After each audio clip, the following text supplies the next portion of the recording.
Kita beralih ke informasi emiten pemilihan pemirsa, di mana Commonwealth Bank of Australia akan menjual 99% saham kepemilikannya di PT Bank Commonwealth di Indonesia ke PT Bank OCBC NISP Tbk atau dengan ID saham NISP. Keduanya resmi mengumumkan kesepakatan jual beli tersebut di Kamis 16 Oktober 2023 hari ini.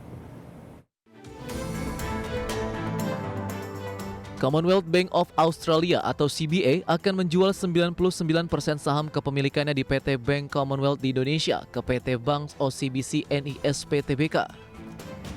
Keduanya resmi mengumumkan kesepakatan jual beli tersebut di Kamis 16 Oktober 2023 pada hari ini. Nilai transaksi divestasi tersebut sebesar 220 juta dolar Amerika atau sekitar 2,22 triliun rupiah. Namun nilai ini masih akan bergantung pada penyesuaian yang wajar sesuai dengan ketentuan yang tertuang dalam perjanjian.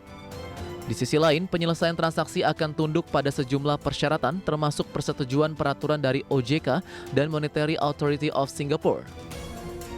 Transaksi tersebut ditargetkan rampung di kuartal kedua atau ketiga tahun 2024.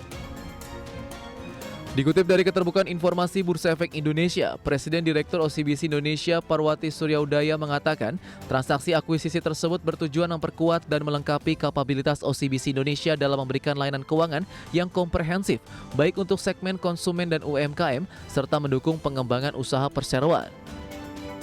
Selanjutnya, perseroan akan menggabungkan atau merger Bank Commonwealth ke dalam perseroan.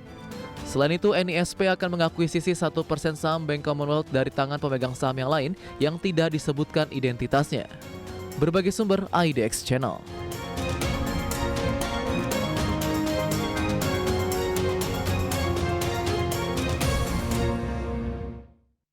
Di tengah pelemahan indeks harga saham gabungan di sepanjang perdagangan hari ini, NISP mengalami penguatan yang cukup signifikan. Bahkan secara intraday-nya pemirsa di sepanjang hari ini, NISP tadi sempat menguat di atas 13% meskipun di menit-menit terakhir jelang penutupan perdagangan di sesi kedua, penguatannya sudah mulai terbatas. Langsung saja kita ke grafis yang pertama, kita akan coba lihat pergerakan saham NISP di sepanjang perdagangan hari ini. Nanti kami akan update untuk posisi beberapa menit jelang penutupan di sesi kedua hari ini.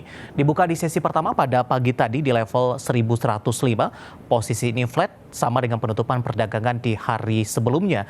Kemudian saham NISP mengalami penguatan yang cukup signifikan terkait juga dengan aksi korporasi yang dilakukan, bahkan menembus ke level tertingginya di sepanjang perdagangan hari ini di 1305. Dan level ini merupakan level tertinggi tidak hanya hari ini saja, dan ini merupakan level tertinggi dalam 6 bulan secara year to date ataupun dalam setahun terakhir untuk dari pergerakan saham NISP. Kemudian posisi ini tidak mampu dipertahankan. Pada pukul 10 penguatannya sudah mulai terbatas di 12.55, 11.30 ditutup di level yang berada di level yang lebih rendah, maksud kami di 1185. Pada sesi pertama siang tadi ditutup di level 1195 dan di pembukaan sesi kedua kembali mengalami penguatannya lebih ke arah terbatas, maksud kami masih bergerak di zona hijau di 1190. Posisi saat ini lebih rendah di 1170, penguatannya lebih ke arah terbatas hanya di 5,88%. Kita beralih ke grafis selanjutnya, kita akan coba lihat pergerakan saham NISP dalam beberapa bulan terakhir pemirsa. Ya, ke grafis selanjutnya di perdagangan Mei, tepatnya di 2 Mei, NISP masih bergerak di level di bawah seribuan, tepatnya di 865. Di Juni mengalami penguatan dan menembus di atas level seribuan, tepatnya di 1025. Sementara Juli penguatan masih terus berlanjut dan sudah berada di level 1100-an. Agustus di 1200, sementara di September ini lebih cenderung tertekan di 1145.